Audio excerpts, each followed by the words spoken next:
My motto is expansion, always in all ways.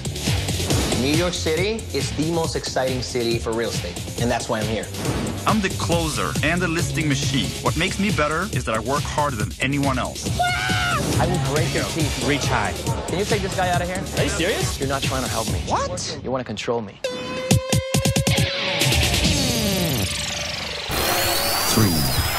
2, 1. This is the Mac Media Show. Welcome to the Mac Media Show, everyone. My name is Mac. And I'm Ree. And this is the Me and Ree Review Show. We are the two that review for you. That's right. This is episode 2 of the $1 Million Listing New York Review Show in season 4. And I thought it was really good. I'd suggest right off the bat before we get started that if you haven't seen the episode, it was a great episode. I'd recommend going and watching it. It was better than the first episode. And we're going to be running some pictures through from the episode. If you haven't seen the episode, you can see those on the video on the MacMediaShow.com. Ree, what'd you think about episode 2? Thought it was really good. Really good. I thought so. I'm sure the first episode was just to get us back into the groove, just doing things. But this one had a lot going on. Real interesting. You want to elaborate? Well, it was just real interesting. I mean, concept-wise, we saw Luis. He sold his property, got a contract, big commission. Mm-hmm. We saw... The only one that didn't was Fredrik, right? He didn't close this week. She wanted to up the price, and they started going back and forth at the end. Yeah, that's right. It was to be continued. But Ryan and Luis both sold a property. Out of the two, who sold the more expensive property and made the bigger commission? Do we know? Ooh, I don't know. I didn't really figure that out. Luis closed for 5.1. I remember that. Okay. Ryan closed for... Okay, so it would be Luis. Luis had the bigger property this week. And I have some... Let's see. I have some shots here of the commissions. Ryan made $111,000 this week. And wow. Isn't that wild? Mm-hmm. And Luis, 5.1, whatever 6% of 5.1 is. I don't know what that would be. It's going to be a little greater than 111. But anyways, wow, a lot of money. And surprised Fredrik. I guess it's because it's such a big property, they're letting it wait until episode 3 to show whether it closes or not. Yeah, he had a good open house on it, though. Yeah.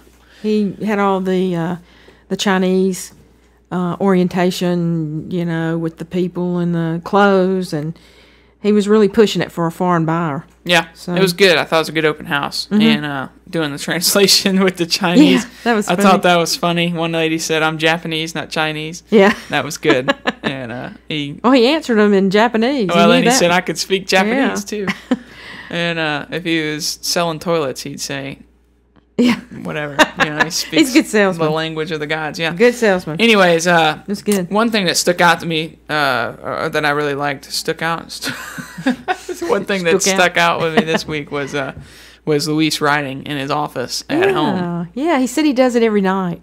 Wow. I think that's neat because one day he'll go back and look at all that and read it, and wherever he is in his life at the time, he'll remember how he felt when he was writing those things, and it'll bring back a lot of memories. So I think that's an awesome... He seems to know how to do a lot of things like that are very introspective. Yeah. His family must be a lot like that. Yeah, Luis seems like he's always thinking about himself. And improvement. In a good way. Yeah, improving himself, doing, things that mean something to you. He thinks about life. Yeah. But he has, what? One thing that he does is enjoys every day. He seems to. And sure does. Lives in the moment. He does. And that's hard to do sometimes. Yeah, I really like Luis. And for anybody... Oh, I did see some comments. People were saying, I don't like the way Luis is acting. He's letting it go to his head and all this. Oh, no, it's not. And I thought, it's not. I get what they're saying from the first episode because it was like that. It's what the producers, or whether it was real or not, it looked like that was happening. And episode 2 wasn't like that. And I think it was so less scripted feeling this episode. It was. Which was great because it was like the old $1 Million Listing New York where it was real, with the exception of like the art thing. He had to sell the art for that guy. That was just kind of stupid. It was kind of silly, yeah. Silly? I thought it was silly. Okay. I thought so too. And anyways, I don't know. That didn't seem real to me, put it that way. Yeah, and the guy was obviously the owner of Nest Seekers, was trying to be the big and bad character. Yeah, it's like, it's time for me to be on the air now. Yeah. Kind of. That's how it came across to me. Yeah. Whether they wanted it to be that way or not, it was not real natural. Yeah, which I wanted less of. Yeah, me too. But what was really cool this week was seeing Luis have to make decisions in the moment, like the guy calls him when he was writing. And I know they went back and probably had him sitting there writing, and staged it for like the phone call. But the things that happened were real. The guy wanted back in his apartment. Mm-hmm. He had moved the guy out into a temporary living space, and the temporary living space, was not going to be offered. Mm-hmm. And so he had to figure out how to work that situation. And same thing for Ryan with the artwork. It was interesting to me. It was, yeah. To see the process that he took to try and sell the work. He had somebody come in and, evaluate the price and what it would be worth. And I don't know, I just thought it was cool because it was real. None of that was scripted, and that's what they really would have had to have done to accomplish those things. Mm-hmm. Don't you agree? I think so. Yeah, exactly. It was that's why there was just so much more going on. Each guy was doing more this week than they did last week. But it was interesting. I didn't realize that Fredrik said that they have a lot of Chinese buyers that purchase around Central Park. I didn't know that. Yeah. That's kind of odd. He said the Chinese money was Yeah. coming into the area big time. Yeah. The luxury market. Yeah. Yeah. Well, they'd have to be big money for, what, $35 million? Whatever that one thing was. 34. That thing was nice. The 2 units. That was unusual to see 2 units put together. That huge closet. Gee whiz. That's a woman's ideal dream. She said she copied it from Sex and the City on that big closet they had on that. I don't know if you ever watched that show or not. Probably not. But it was a huge closet. I think they said 50 feet. And, I kind of wondered who her husband was, or what did she do to be able to do an apartment like this. She redid everything. Yeah. And I noticed that he said, "Do you have a sugar daddy?" And she said, "Yes, I do." No way. Yeah, that's what she said. I missed that part. So obviously she had to have somebody, because it was, or maybe she had made it on her own. I don't know. They didn't say. But that was one of the most expensive we've seen so far, isn't it? Except for maybe that other one that was $48 million. We never knew if it ever sold or not. They never talked about it again. Mm-hmm. Where they did the commercials for the gym, or am I getting that confused? Or they played it in the gym, or you remember? It was $48 million. They had it listed. Oh, right. Yeah. Yeah, and we never heard any more about it. That was in Los Angeles. Right. Oh, yeah, that's right. That was in Los Angeles. That's right. Yeah, it was James and David. Yeah, I don't want to cross over yet. Yeah, you're getting it a little early. Yeah, but it was. Hey, one thing I wanted to mention was the boxing match. Yeah, that was nice. That was cool how they did the little, throwing the punch and not settling, and Yeah, that was interesting that he took it personally. Yeah. He said, even though the guy said, "Let's just get it over with," he took it personally and wanted to do better. Yeah. And it worked out for him. It doesn't always work out, but it worked out for him, and I was so proud for him. Yeah, and what I thought was really interesting, I don't know if it was, I guess it was real. The guy, the first broker that he was working with on the first offer, before he got emailed the second offer, he had 2, and he let the first one go because he pissed the broker off when he said, "You've got to come up to $5 million or whatever," and I think they made the offer of like 4.7 or 4.85 or something. You remember this part? And the guy starts yelling at him, and he says, "You're just playing me. There's no second offer." Yeah. Whatever. Yeah. And there was a second offer, so he wasn't playing him. But the guy said, "Don't call me back. We're through talking, and this is it." And that's the first time I've seen a deal fall through, or an offer fall through. Well, they were very close. They were. No, Because it was 4,850 versus 4,9. I mean, and that's when the guy hung up. Which was dangerous. Yeah, that's what I'm saying. You know, sometimes you can make it work, sometimes you can't. I know Luis's plan was to, either get in a bidding war or that's what he was doing. Use one for leverage over the other. But normally that's worked in the past for Fredrik and Ryan. I've seen it work with both of them. So I was kind of shocked to see it not work, because I think that probably would have been a play call that I would have made. Because I expected Luis to do that. Like, if I was Luis, and I got the second offer, you're going to try and play the card like that, right? And when he did that, I thought, okay, good move. This is going to work like normal. Well, it didn't, and it kind of shocked me. I just thought that was interesting. That was good. That was different, yeah. And if I were Luis, I would have been worried, because your backup plan just that's it. Went down the. It might work and it might not. You take a chance. Well, no risk, no reward. Yeah, you've been feeling the pressure, though, And Luis was, he got nervous, I remember. Yeah. It might be just for television. That's right. I wish I knew. It seems like every deal they have is similar to that, where it feels like you're stressed out all the time. Yeah. And I know it's not. Yeah. I mean, in real life, it's not like... Some deals are just so easy. Right.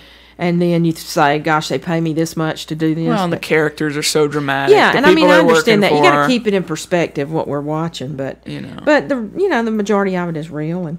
But there was one thing I wanted to ask you. When Ryan was representing, I believe it was his boss. Yeah, Eddie or whatever. Yeah, Eddie. Mm-hmm.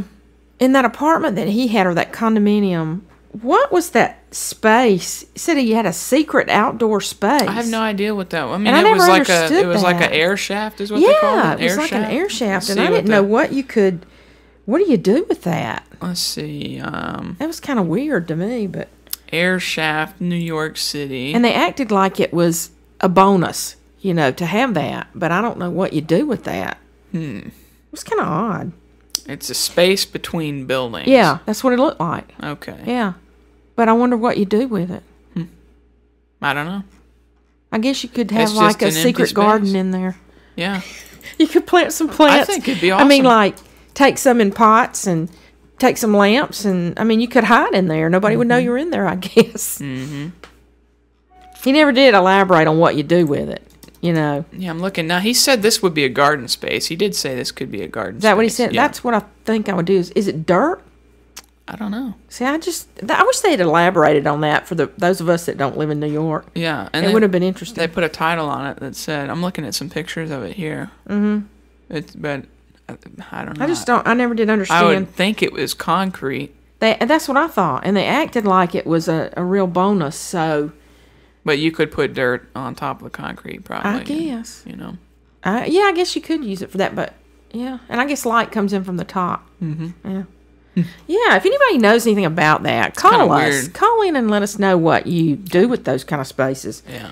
That would be interesting. And then the artwork, that he was trying to sell. Mm-hmm. I like that part where the art was not even... It was not even anything I would want anywhere. It wasn't even appealing. You know what I mean? Yeah. Even if it had been worth millions, it wasn't appealing to me. But, yeah. But when he started making up those stories, he's the oldest guy with an umbilical cord. Yeah, right. It was all these stories. It was so funny. That was funny. And he had no arms. And he painted with his teeth. And he, he just kept going about the stories. Yeah, that was good. That was a good part. And then my favorite commercial came on. Oh, yeah. Hey, one thing I wanted to talk about in addition to that was Andy Cohen. Yeah. Do you like Andy Cohen? He's odd to me. He's odd. I think he's just high all the time. Well, I don't know if it's that, but he's odd to me. I listened to an interview with Andy Cohen at some time ago. And I'm not sure about him. What I learned about him was that he just smokes weed all day long. Is that what he says? Which is fine. But he says that. And so on his show, I know he's got to be. But they came on afterwards, Watch What Happens Live, and I kept watching it, and it was, I don't know, it gets on my nerves sometimes, but sometimes I think he's kind of cool to watch, which is weird. He's kind of odd to me. He's just odd. Yeah. But it's amazing. I was really surprised when I found out that he began or started all that housewives stuff. Well, which makes sense to me. Kind of shocked me. Yeah. He was doing all these housewife things. Right. didn't really look like him, but I don't know. I wasn't surprised, but yeah, he's kind of. You're right. I mean, he's got a odd attitude on the show. Mm-hmm. It's a little jumpy. It's a little. I don't know. He jumps from one thing to the next, But the shot ski is funny. Oh, that's funny. Isn't it? Is that what they call it? The shot ski. Shot ski. Yeah, that's what he calls it. That's funny. He's funny doing that. I've been following the New York guys on Twitter, and Fredrik, is doing his book, The Cell. Oh yeah, and it's a good book. So anybody interested in Fredrik should go and look at it and consider buying it. They did a nice job on the cover. I like the style of the book. Yeah, that's nice. But he is just busy doing all that, and Luis, he's doing seminars too. He's doing all kinds of stuff. He said if you sign up, he will work with, like a group individually. Okay. And if you're in New York, I mean, if you can get to New York. Oh, yeah, that was a couple of years ago he was doing that. Oh, was it a couple? I thought he was saying. Yeah, it was like a year or two ago. Oh, okay. Yeah, but I don't know if he's still doing that. He may be. He'd sort of mentor you, give you different ideas about things. Yep. But he's also on the front cover of Times in the UK. Is he? Times 2. Wow. Some kind of big something there. And Luis is getting a picture with Kim Kardashian. Oh, here, and he says she is more beautiful in person. Oh, yeah. So I'm wondering, and she has a microphone on. Oh, what is he doing? She's got a mic on. So I wonder if he is potentially. Of course, he said Throwback Thursday, so maybe he's not working with her. But Oh, you mean about a house? Yeah, I thought maybe he's. Yeah, Fredrik. They interviewed him from ABC. And said he had been seen with J-Lo and right, yeah. Who was the other one? There was somebody else he had been working with, but what happened last season on L.A.? Was it Josh Altman that was going to work with Kim and Kanye? Yeah. Oh, was it? Yeah. Yeah, I don't remember that. Anyways. Yeah. Huh? I don't remember that one. Yeah, that never happened. So I wonder why. But L.A. was renewed for another season, so that's good. Good, yeah. We look forward to that. Yeah. But anyways, low-key episode yesterday, but it was good, and or last night rather, and so go watch it, take a look at it, and that's pretty much all I have to say about it. Anything else you want to add? No. What did they end up selling that boss's place for? 3.7 something. 4.1. Yeah. Something like that. Yeah. That's pretty good. Wow. Yeah. Do you know off the top of your head if they're taking a 3 or 6% commission? I don't know. The average is maybe around 6, but yeah. I don't know. Okay. People can kind of work that if they want to, up or down, Right. Okay. But it was a good episode. Yeah. All right. Well, are you anything else you want to talk about? I don't like the commercial. Who cares about the commercial? I don't like it. I don't want to. I wish they would not be on $1 Million Listing because it's like Barry White, and I don't know if you know who Barry White is, but oh boy, he's a real singer and he's deep voice and he's like that kind of thing. Yeah, he comes on there like the Rug Doctor commercial. We do it twice a night. He woke me up to do it. Oh, I can't stand that. It sounds like I shit my pants. Oh, I love them both. I think they're two. I don't like either one of them. Listen, I like Shit My Pants better than that. Do you know who did the Shit My Pants commercial? Tell me. I don't know. You do? Oh, you mean the company? Yeah, who did? Yeah, it was Kmart. Okay, and who did the Rug Doctor commercial? I don't know. Would it be a Rug Doctor? Isn't that the company? Well, I mean, yeah, I'm guessing. Okay. I mean, are you? So has the commercial done its job? Well, I remembered it. You remembered it, yeah, right? But not in a cute way. So it's a sick way, or is it not good marketing? Is it or is it not? See, Shit My Pants was funny. That's funny to me. But this Rug Doctor thing, I don't want to see two old people sitting there going, doesn't matter. She woke me up in the middle of the night, and I liked it. It's tacky. and then you find out you're cleaning your rug. I mean, I don't know. Yeah, I guess you're right. I did remember it because I don't like it. I remembered that I don't like it. You bet. Hey. So I guess it got its point across. Next time you're looking for somebody to clean the rug, you're going to think about the Rug Doctor. Yeah. Because it gets the job done. They need to add that one to it, don't they? Mm-hmm. The matter of fact, I found, I was talking to you last time about Little Women. She had a baby. One of them had a baby. What's your point?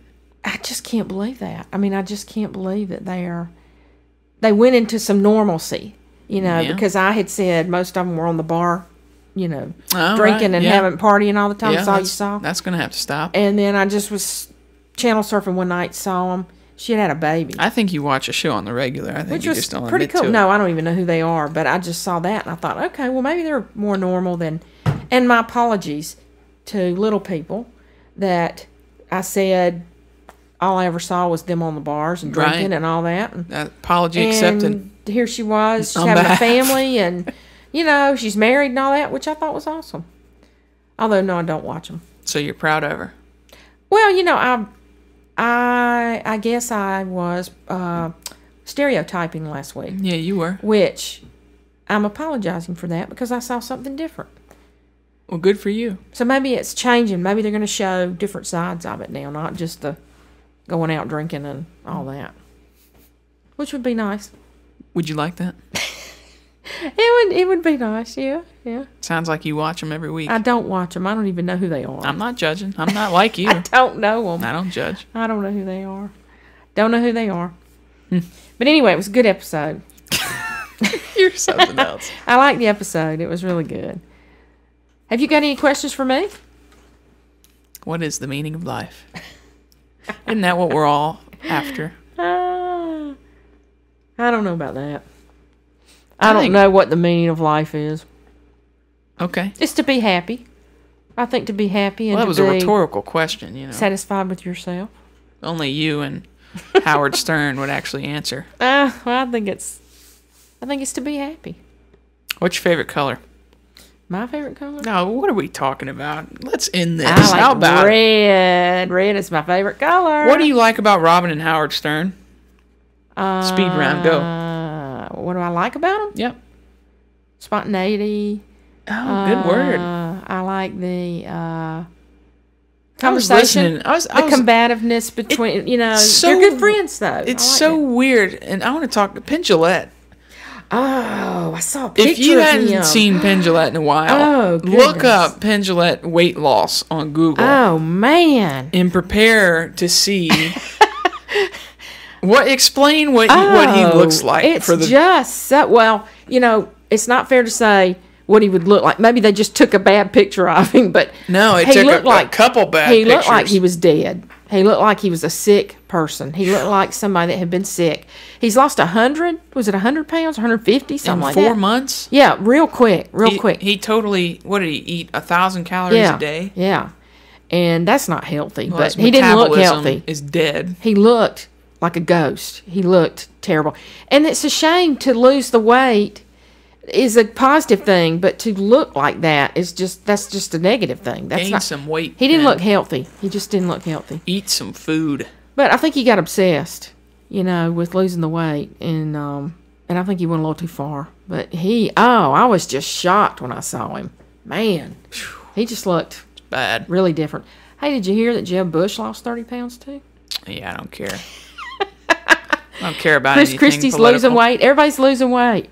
Yeah, well, anybody running for president loses They're all weight. losing weight to run for president. It'd be the opposite. They connect with the normal person. They'd keep some weight on and get more votes. Oprah did well, and she was heavy all the time. James Corden's doing well, and he's fat. Yeah, he's heavy. Don't call them fat. They're, Yeah, they're heavy. fat. It's okay. They're interesting. It's nice. It's They not have a big curves. They have curves. deal. I'm so tired of hearing. We want to show our curves. I don't look. You're look, fat. You're It's fat. not a big deal. No, it's not. But I think you relate to the person better. Anyways, They're more real. I think. I think that's it. That's why Oprah used to say that when she lost the weight, she would gain it, she would lose it, she would gain it, Yeah, she would lose right. it. And when she lost it, the audience kind of turned against her. Yeah. Because they were kind of like, no, we want you to be like us. Well, it's like when you lose the weight, the person gains a confidence that they didn't have before, and when Yeah, and you they gain start that- telling everybody how to lose weight. Well, but then they gain a confidence of of themselves, and they talk different and they act different. That's true. Not in a bad way, but just in a way that doesn't relate to the person as well. Would you agree with that? I don't think if Because I ever... not everybody has that inner confidence. A lot of people are sitting there with, I don't know how to explain it. It depends on a lot of things, but I don't know. You mean if you have What- if you tend to gain and lose weight, when you're heavier, you don't have the confidence? Is that what you mean? when you're a heavy person, or because a lot of people gain weight and lose weight, but when you're in the fat state, you're preaching to the choir over here. Easy. No, that's me. Yeah. Okay. When you're in the fat state, So I can answer any of the questions. I've been gained and lost, gained and lost. well, gained and I think lost. the confidence is lower than Sure it would it is. be without the weight. Or maybe not confidence, but maybe maybe you're a little bit more insecure. You fat shame yourself. At least you think about it. You think about your appearance differently when you have weight versus when you don't. And when they don't, and you're on TV, it's more difficult for the host to relate to the viewer. I'm telling you, there's some kind of connection between the two. But I've noticed, But I don't know what it is about. because they're more normal. They're like look at the So population. you're saying fat is normal? Yeah, look at the population. Because the majority, I wouldn't say more than 50% of America's fat. If you look at, Is it more than If you 50%? look at James Corden, is that his name? His Mm-hmm. audience, I bet the majority of them are heavy set. You think? Yeah. Well, that's your judging And that stereotype. they relate to him because he's normal. He has a little problem. He's not this stereotypical Hollywood guy up there with all the muscles and looks great and has his hair. So and- maybe it's not the weight. Maybe it's just that they're not the stereotype. it's a perception. Perception. Okay. Remember, perception is reality. Well, I'm just saying. So when you see that person has that thought that they are heavier, they like to eat, you relate to that because you say, "Well, wow, I see a chink in his armor. He's like me. You know, I'm flawed too, and I can relate to that." But when you see somebody like Jimmy Fallon comes out every night, he's perfectly, coiffed, COIFFED, which means you're fixed right. You know, he's slim, he's perfect in his suit, all of that. You tend to look at him differently than you do James. Think about that. Because when James comes out, you relate to him. You say, "Oh, he's a good old boy. I can Sure, relate but to what him." is it about him that you relate to? He's flawed. When you see him heavier, he's got a flaw like me. I can relate to that. When I see the perfect, No, I mean, it makes sense. I'm just going in deep, and all these Grammy Awards and Oscars and all that stuff, and you see all these women walking down there, with these dresses and stuff, and it's just not the reality of life. Okay, I see. And you tend to look at those people and you can't relate to them. But you see somebody come by that's heavy set, and you go, "Wow, she's like me. She put herself in a dress and she looks good. I She's got the agree. confidence." Yeah, I agree with But you I did totally. notice when my weight was down, I had more confidence. Yeah, And when it went up, I felt like I had less. right. I think it's natural. What are you doing? We need to take a break. We're running on 27 minutes. okay. All right, we're taking a break. Welcome back. Is there anything else that we want to talk about? Got a break in. Not that I think of. I thought it was a great episode and had a lot more meat to it this week. Anything outside of the episode that we should address? Not that I think of, no. Well, all right. That concludes episode 2 of season 4. It's good. It was Come really back for another week of NPR. good. You sound like NPR. No, we're not NPR. When we don't record at our normal time, I have less energy. We get silly. I'm in a different state. I have increased delusion. Oh, it's a good state. It's a good state to be in. Okay, well, forgot what I'm supposed to say for the outro. Maybe we should just make that the outro. That's kind of cool, huh? Every week. Well, Yeah. don't know the outro. We hope you have a good week. You know what that reminds Come me back of? to see us next week. That reminds me of Craig Ferguson. Yeah. Well, that's it. We're out of time. Yeah. Okay. That's it. That's What it. now? No, we need to come up with something. I don't we need like some this anymore. suggestions. I'm telling you, I Somebody like needs that to send in style. some suggestions. It's what we can real. say. It's what we talked about. It's relatable. We're flawed. It's not perfect. We're flawed. Whatever. I like being flawed. If I was perfect, I couldn't hold myself up. Well, you long. speak for yourself. I'm perfect. Oh, nobody's perfect. Hadn't you ever heard that? Okay. Take your word for it. Yep. All right, folks. Thanks, folks. Thanks for listening. This was episode 2 of season 4 of the $1 Million Listing Review Show. Me and Ree will be back here. Isn't that grammatical there? Me and Ree. That's just the title of the show. No. We will be back again next week. We will. Wednesday for another episode of Me and Ree Review. Yeah. We are the two that review for you, and we will see you again next week. Have a nice week.